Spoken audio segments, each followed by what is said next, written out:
একজন সাহাবী বলছেন যে সাহাবীগণ আল্লাহর নবীকে বললেন, আল্লাহর নবী বলেন তো মা খায়রু মাউতিল ইনসান, আল্লাহ যে মানুষকে অনেক নিয়ামত দিয়েছেন তার সবচেয়ে উত্তম কোনটি? সবচেয়ে উত্তম নিয়ামত কোনটি? এই ছেলে, ওই ছেলেটা ভিতরে হাঁটছে কেন? আপনি খেয়াল করছেন না?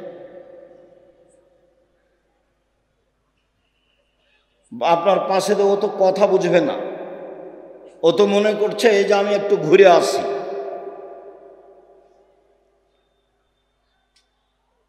স্বভাব পরিবর্তন করতে হবে। তাফসির মাহফিল করতে আসেনি যে আসবেন যাবেন আসবেন যাবেন বাদাম খাবেন, এটা নয়। চায়ের স্টলে বসে থাকবেন, এই নোংরা ন্যাক্কারজনক ঘৃণিত স্বভাব ত্যাগ করবেন। আল্লাহ রাসূল বলছেন মানুষকে আল্লাহ যত নিয়ামত দিয়েছেন তার সবচেয়ে উত্তম নিয়ামত হচ্ছে ভালো চাল চলন। নওয়াস ইবনে সামান রাদিয়াল্লাহু তাআলা আনহু বলেন, রাসূল সাল্লাল্লাহু আলাইহি সাল্লামকে জিজ্ঞাসা করা হলো, আল্লাহর নবী মাল বিররু ওয়াল ইসমা, পাপ কি জিনিস, নেকি কি জিনিস? আল্লাহর নবী উত্তরে বললেন, আল বিররু হুসনুল খুলুক, পৃথিবীর মানুষ মনে রেখো নেকি হলো ভালো চাল চলন। আল্লাহর নবী উত্তরে বললেন না হজ হলো নেকি। আল্লাহর নবী উত্তরে বললেন না রমজান মাসের সিয়াম রোজা হলো নেকি। আল্লাহ রাসূল উত্তরে বললেন ভালো চাল চলন হলো নেকির কাজ। ঘুমানোর পূর্বে আজ বড় ভাইয়ের সাথে যদি গন্ডগোল হয়ে থাকে, গন্ডগোল বড় ভাইয়ের কারণেই হয়েছে, কিন্তু আপনাকেই হাত ধরে ক্ষমা নিতে হবে, এটাই হলো ভালো চালচলন। যায় যায় যদি গন্ডগোল হয়ে থাকে, ঝগড়া হয়ে থাকে, ঝগড়া বড় জায়ের কারণেই হয়েছে, ছোট জাকে বড় জায়ের হাত ধরে ক্ষমা নিতে হবে, এটাই ভালো চালচলন। ক্ষমা নিতেই। সম্মানিত দিনী ভাই বোন,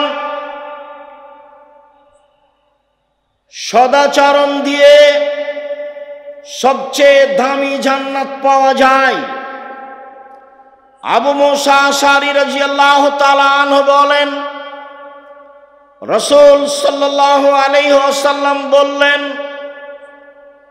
মনে রেখো জান্নাতে কতগুলি ঘর রয়েছে, যার বাহির থেকে ভিতর দেখা যায়, ভিতর থেকে বাহির দেখা যায়, উন্নত মানের পদার্থ দিয়ে তৈরি। সাহাবীগণ বললেন, আল্লাহর নবী এত দামি জান্নাত কে পাবে? আল্লাহ রাসূল উত্তরে বললেন ভালো চাল চলন যার সে পাবে। সদাচরণ দিয়ে সবচেয়ে দামি জান্নাত পাওয়া যায়। সদাচরণ দিয়ে জান্নাতুল ফেরদাউস পাওয়া যায়। উমামা বাহিলী রাদিয়াল্লাহু তাআলা আনহু বলেন, রাসূল সাল্লাল্লাহু আলাইহি সাল্লাম বললেন, পৃথিবীর মানুষ শুনে রেখো, যে ব্যক্তি তর্ক করবে না সত্য হলেও। আব্দুর রাজ্জাক সাহেব এটা বলেছেন, আরে না এটা বলেছেন, আরে না এটা বলেছেন। আসসালামু আলাইকুম, গেলাম, আমি তর্ক করতে রাজি নই। সত্য হলেও যে তর্ক করবে না, আমি মুহাম্মদ সাল্লাল্লাহু আলাইহি সাল্লাম তাকে একটা জান্নাতে ঘর নিয়ে দিব। ওমান তারাকাল কিজবা ওয়াইন কানা মাঝে, মজাক করে হলে কেউ যদি মিথ্যা কথা ছেড়ে দেয়, আমি মুহাম্মদ সাল্লাল্লাহু আলাইহি সাল্লাম তাকে জান্নাতে একটা ঘর নিয়ে দিব। রাসূল সাল্লাল্লাহু আলাইহি সাল্লাম বলেন, আলাল জান্নাহ লিমান হাসানা খুলুকাহু, কেউ যদি সুন্দর চাল চলন করে আমি তাকে জান্নাতুল ফেরদাউস নিয়ে দিব। সম্মানিত দিনী ভাই বোন, তিনটে মেয়ের লালন পালন করলে, দুইটা মেয়ের লালন পালন করলে নবীর সাথে জান্নাতে থাকা যায়, কিন্তু কোন জান্নাত সেটা উল্লেখ করা হয়নি। আর এখন আল্লাহ রাসূল বলছেন কারো যদি ভালো চাল চলন হয় তাহলে সে কোন জান্নাতে থাকবে? জান্নাতুল ফেরদাউস। ভালো চাল চলন জীবনে একটি জরুরি কাজ। ভালো চাল চলনে রুজি বেশি হয়ে যায়, ভালো চাল চলনে বয়স বেশি হয়ে যায়। আনাস রাদিয়াল্লাহু তাআলা আনহু বলেন, রাসূল সাল্লাল্লাহু আলাইহি সাল্লাম বলেছেন, মান সাররাহু আইয়ুবসাতা লাহু ফি রিজকিহি ওয়া ইয়ামসালু ফি আসরিহি, যে চায় তার বয়স বেশি হয়ে যাক, যে চায় তার রুজি বেশি হয়ে যাক, ফাল ইয়াসিল রাহিমাহু, সে যেন সদাচরণ করে। সদাচরণ করলে রুজি বেশি হবে, সদাচরণ করলে বয়স বেশি হবে। এই ছেলে, তোমরা যারা দায়িত্ব পালন করছো দেখো তো ওইদিকে কি কোনো ছেলেরা দৌড়াদৌড়ি করছে? আমি এখান থেকে শব্দ শুনতে পাচ্ছি কেন? দায়িত্ব পালনের ছেলেরা নাই আমাদের? তোমরা এদিকে পাহারা দিচ্ছ না? ওই পিছনে যাও। আমি তো আর আব্দুল্লাহ বিন ফজল নই যে ভোর পর্যন্ত বক্তব্য দিব। আমরা একটা পর্যায়ে চলে আসছি, কাজে কেউ হেঁটে বেড়াবে, গল্প করবে, এই নোংরা স্বভাবের লোকটা আমি চাইনি।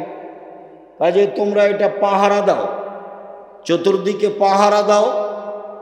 যারা দাঁড়িয়ে গল্প করছে তাদেরকে ভিতরে আসতে বলো, না হলে চলে যেতে বলো।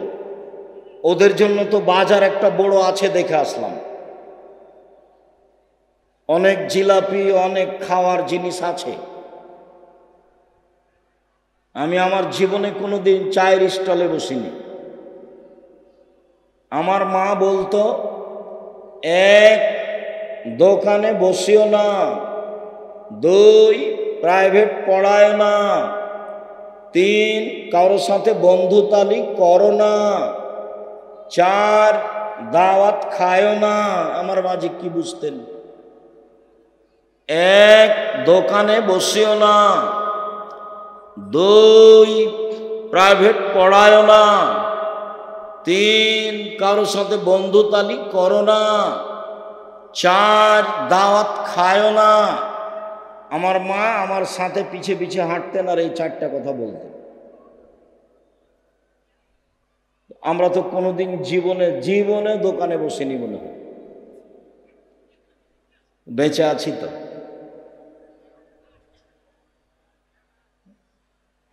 বেঁচে নেই, দাওয়াত খেয়েছি তো ছাত্র জীবন শেষ হলে, এখন তো দাওয়াত খাই। তবে অনেক সময় হিসাব করি আর কি। ছাত্র জীবনে আমার মায়ের কথাটা আমি বাস্তবায়নের চেষ্টা করেছিলাম, যদিচ চারটার কারণে একটার আমার রহস্য আমার মা বলতেন যে যার সাথে দোস্তালি করেছ কয়দিন পরে ওর সাথে আর মিল খাবে না, তখন ও পেটে ছুরি দিয়ে পালিয়ে যাবে। এইটার রহস্য আমার মা বলতেন। বাকিগুলো আমার মা রহস্য বলেননি, কিন্তু বলার সময় তো এটা বলতেন এই চারটে। তার মানে দোকানে বসা স্বভাব ভালো নয়। এখন ধরেন আমরা এখানে কথা বলছি, যারা দোকানে দাঁড়িয়ে আছে গল্প করছে, ওকে যদি বলা হয় যে আপনি কি ভালো, তো বলবে না আমিও গরু ছাগল পশু প্রাণীর মতো। বুঝে না ওরা, অন্তর আছে বুঝে না, দেখে না ওরা, চক্ষু আছে দেখে না, শুনে না ওরা, কান আছে শোনে না, একা কালা নাম, তারা পশু প্রাণীর মতো, তারা গরু ছাগলের মতো, তারা কুকুর শ্রীগুলোর মতো, বালহুম আজাল, বরং তারা তার চেয়েও খারাপ, পশু প্রাণীর মতো, গরু ছাগলের মতো। এই স্বভাব কেন হবে? আমি অবশ্য অনেকখানি ভাবি মাঝে মধ্যে। জীবনে একটা চেষ্টা চালিয়েছি 90 সাল থেকে, সেটা হলো জাতিকে বলতে চেষ্টা করেছি এই দেশের মাটিতে শতকরা 95 জন বক্তা আছে মিথ্যুক। এটা আমি জাতিকে জানাতে চেয়েছি। শতকরা 98 জন মুফাসসির মিথ্যুক। বলতে চেয়েছি এই দেশের মাটিতে প্রায় 3 লক্ষ জাল যে হাদিস আছে মিথ্যা। আমার বাসায় আছে 10,000। আমার বাসায় কতটি আছে? 10,000। ধর্মের নামে মিথ্যা কথা আছে, এই কথা আমি বলতে চেয়েছি। তাতে দেশবাসী বুঝেছে যে ধর্মের নামে মিথ্যা কথা আছে। মানুষ মরে মরে, জান যায় যায়, তার পাশে বলতে হবে লা ইলাহা ইল্লাল্লাহ। আল্লাহ নবী বলেছেন মান কানা আখিরু কালামিহি ফাদাকালাল জান্নাহ, মান কানা আখিরু কালামিহি লা ইলাহা ইল্লাল্লাহ ফাদাকালাল জান্নাহ। যার শেষ কথা লা ইলাহা ইল্লাল্লাহ হবে সে জান্নাতে চলে যাবে। সূরা ইয়াসিন পড়তে হবে মমর্ষ ব্যক্তির পাশে বা মরার পাশে, যা হাদিস জাল। মানুষ করছে, আহলে হাদিস মানুষ করছে। লাশকে চিৎ করে রাখা যাবে না, কাত করে শুয়ে রাখতে হবে। বুকের উপরে হাত রাখতে হবে না, পাশে হাত রাখতে হবে। মানুষ মারা গেছে, অজু গোসলের সময় মুছ কাটা যাবে না, হারাম। পরিষ্কার পরিচ্ছন্নতার কাজ করা যাবে না, নখ কাটা যাবে না, পেট চেপে পেশাব পায়খানা বের করা যাবে না, সব হারাম। শ্বাস বন্ধ হয়ে গেছে, সব বিধান বন্ধ। অজু দিয়ে গোসল দিতে হবে মাত্র, এইটুকু ছাড়া আর কিছু নেই। লাশকে সামনে রেখে নেতারা ধারাবাহিক বক্তব্য দিচ্ছে, এই বক্তব্য হারাম। এমন কোনো মায়ের বেটা জন্ম নেয়নি পৃথিবীর ইতিহাসে যে লাশকে সামনে রেখে বক্তব্য দিতে হয় তার প্রমাণ দিতে পারে। ধর্ম বিকৃত করেছে হুজুরি। আমি উপস্থিত হব তোমাদের জানাজায়, তখন দেখি কোন নেতা কথা বলে, বলাই হতো দেখি এত বড় নেতা কে জন্ম নিয়েছে।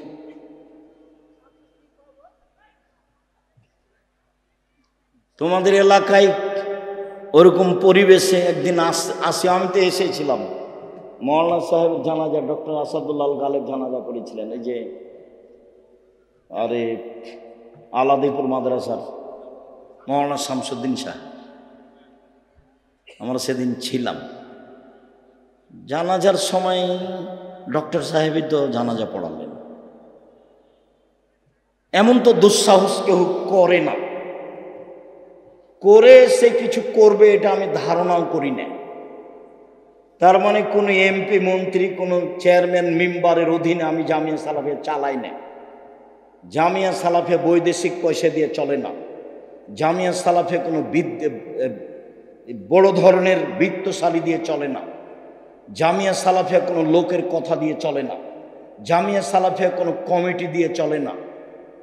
জামিয়া সালাফিয়া একটা সৈন্যের উপরে আছে, মাসে 40 লাখ টাকা বেতন লাগে। কেউ ক্ষমতা দেখে একটা কাজ করে নিবে এমন দুঃসাহস মাটিতে নেই। কেউ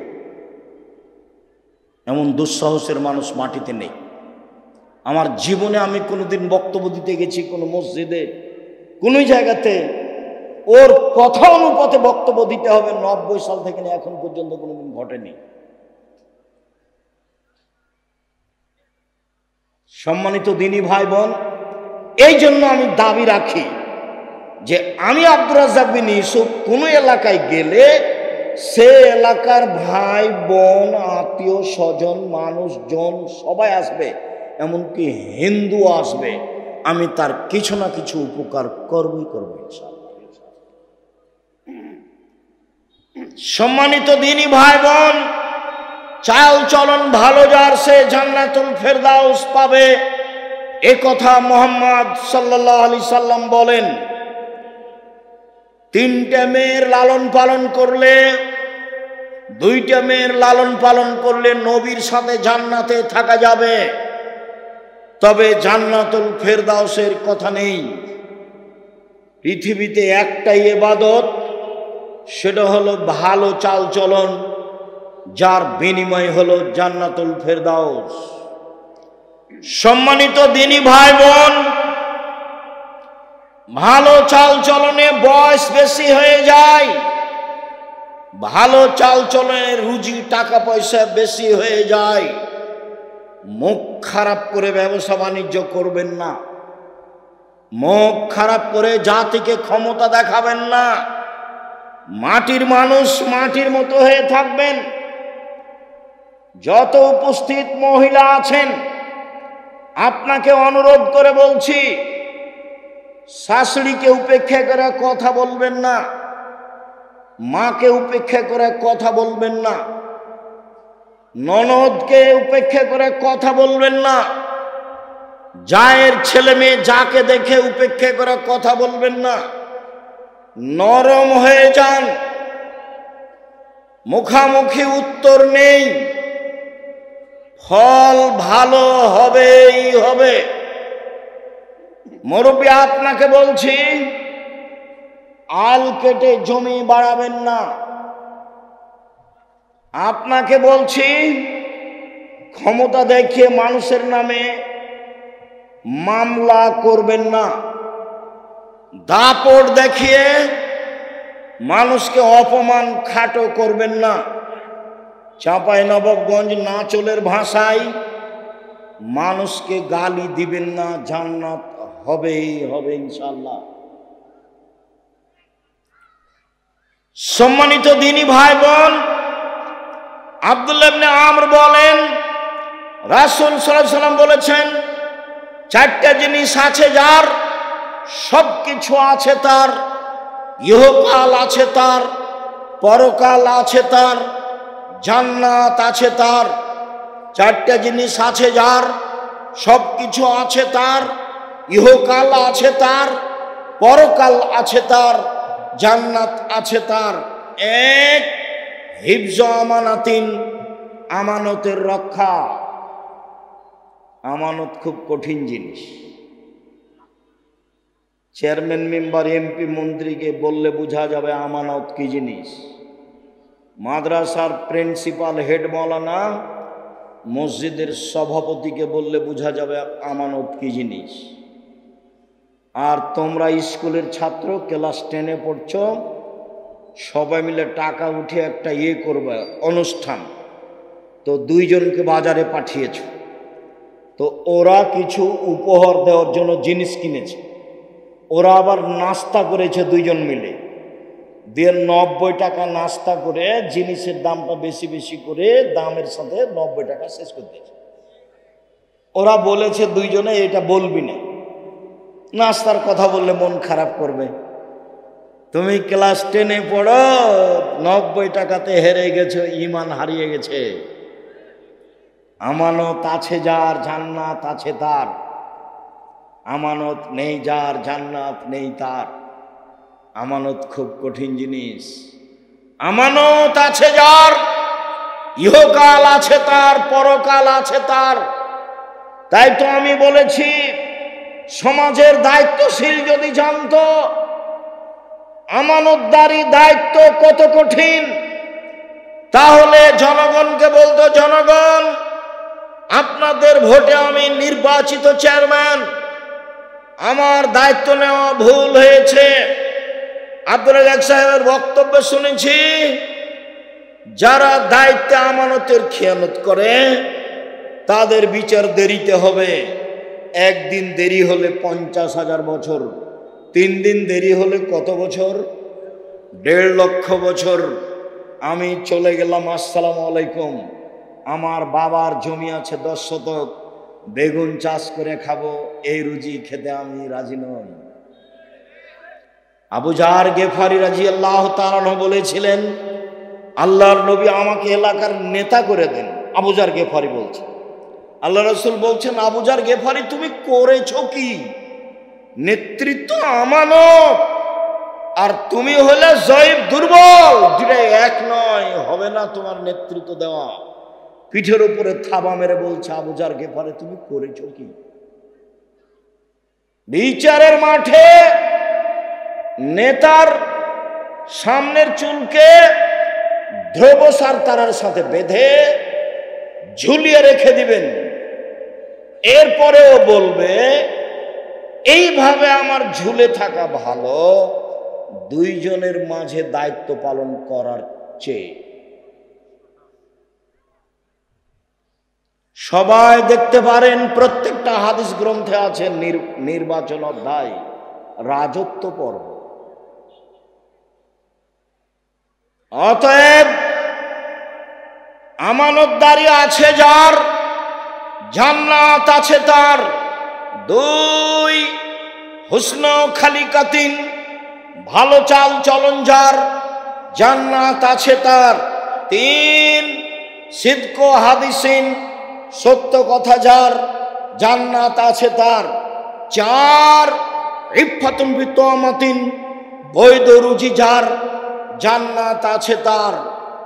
1 দিন মজুরি, 2 বৈধ চাকরি, 3 জমি চাষ, জাতির উপকার করা যাবে না, বেঁচে থাকা যাবে মাত্র।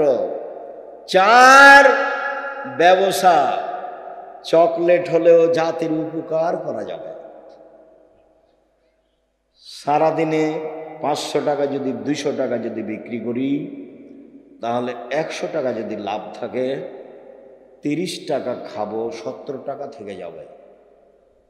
আর লিখতে সাধনিসফুল মাইশা, মুহাম্মদ সাল্লাল্লাহু আলাইহি ওয়াসাল্লাম বলেন, বিবেচনা করে মধ্যম পন্থায় খরচ করা অর্ধেক জীবিকা নির্বাহ।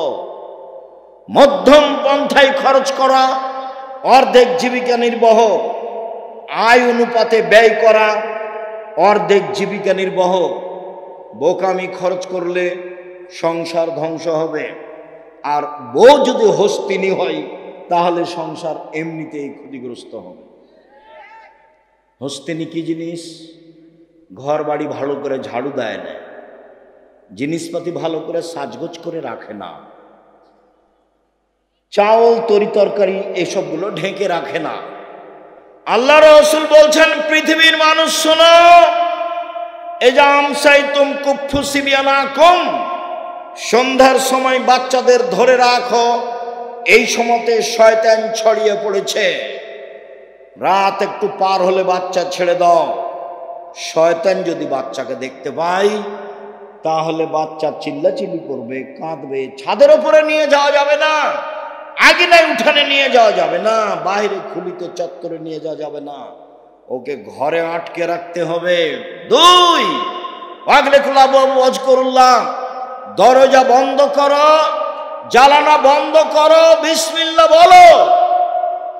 তোমার মাকে জিজ্ঞাসা করে দেখি, আজকে জীবনে কোনোদিন বিসমিল্লাহ বলে দরজা বন্ধ করেছিল? মনেই নাই। পেশাব পায়খানায় গেলে দোয়া মনে থাকে না, আবার এইটা।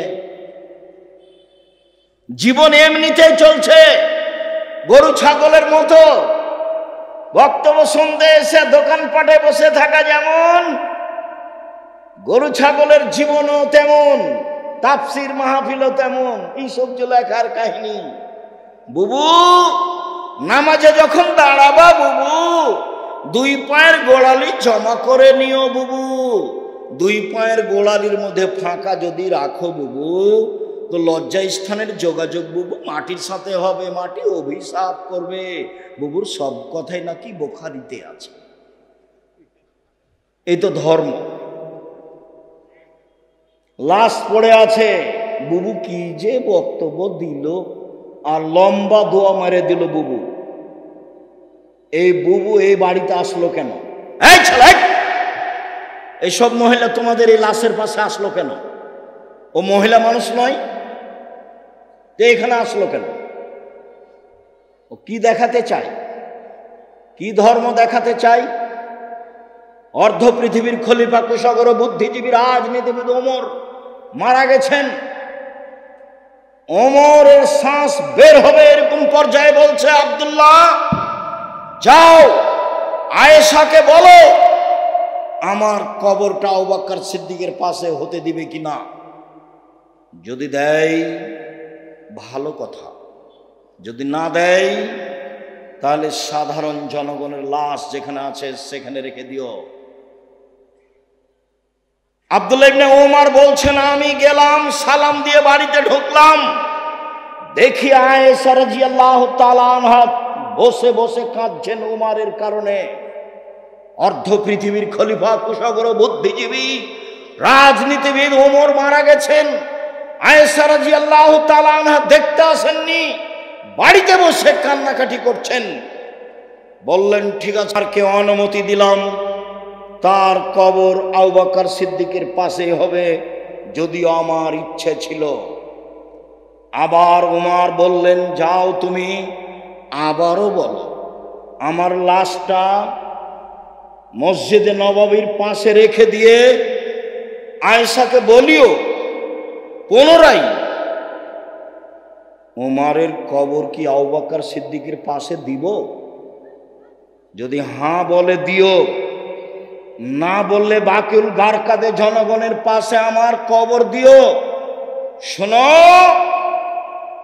আয়েশাকে বলার সময় বলিও উমর আবু বকর সিদ্দিকের পাশে থাকতে চেয়েছে, বলিও না যে আমিরুল মুমিনিন চেয়েছে। আমিরুল মুমিনিন বলো না। আরে 20 বছর আগে তার চেয়ারম্যানই পদ শেষ হয়েছে, বলছে সাবেক চেয়ারম্যান, বলছে সাবেক প্রিন্সিপাল। এই ছেলে, কথা আমি বুঝাতে পারিনি, বুখারীর হাদিস। ওমর কি বলছেন ছেলেকে, যে আব্দুল্লাহ আয়েশার কাছে গিয়ে বলিও যে কবরটা আবু বকর সিদ্দিকের পাশে দিতে দিবে কিনা। বলার সময় বলিও ওমর চেয়েছে, বলিও না যে আমিরুল মুমিনিন চেয়েছে। না, বুঝাতে পারলাম না কথা। আয়েশাকে গিয়ে বলিও না যে কে চাচ্ছে জায়গা, আমিরুল মুমিনিন চাচ্ছে, এটা বলিও না। আমি এখন জাতির আমিরুল মুমিনিন নই। অর্ধ পৃথিবীর খলিফা, কুশাগর, বুদ্ধিজীবী, রাজনীতিবিদ ওমর, যাকে দেখে রাস্তাতে শয়তান চলে না। আল্লাহর নবী বলছেন, জান্নাতে ঘুরছিলাম, দেখলাম খুব টকটকে ঝকঝকে ঘর, অবাক হয়ে গেলাম, এত সুন্দর ঘর।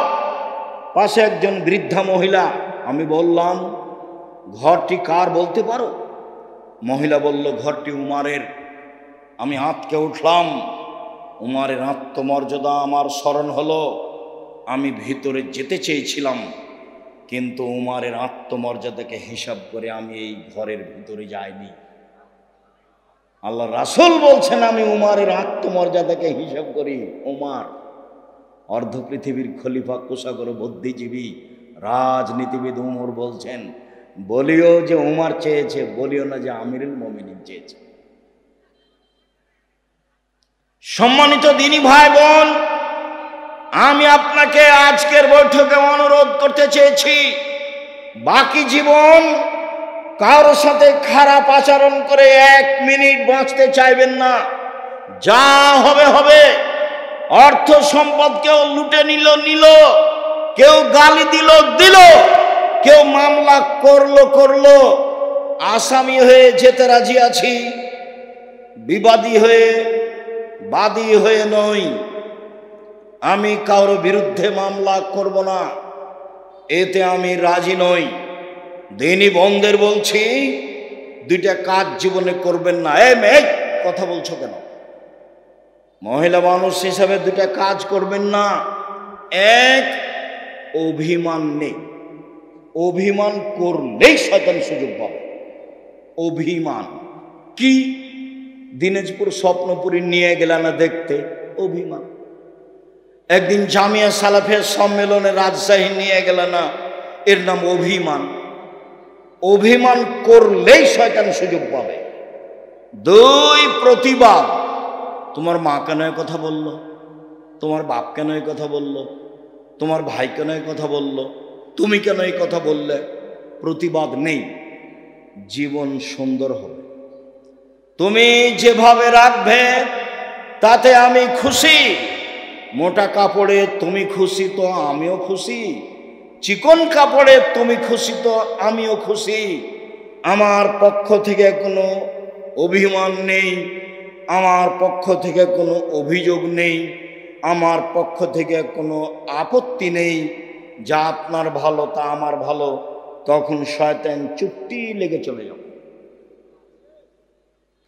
আর যদি খালি বলেন, হ্যাঁ তুমি আমার এই কথা শোনোনি, তোমাকে তো বলেছিলাম, তোমার এই কথা মানলে না, তখন আপনি তো বললেন তো এভাবে গরম করে বলছিস কেন কথা?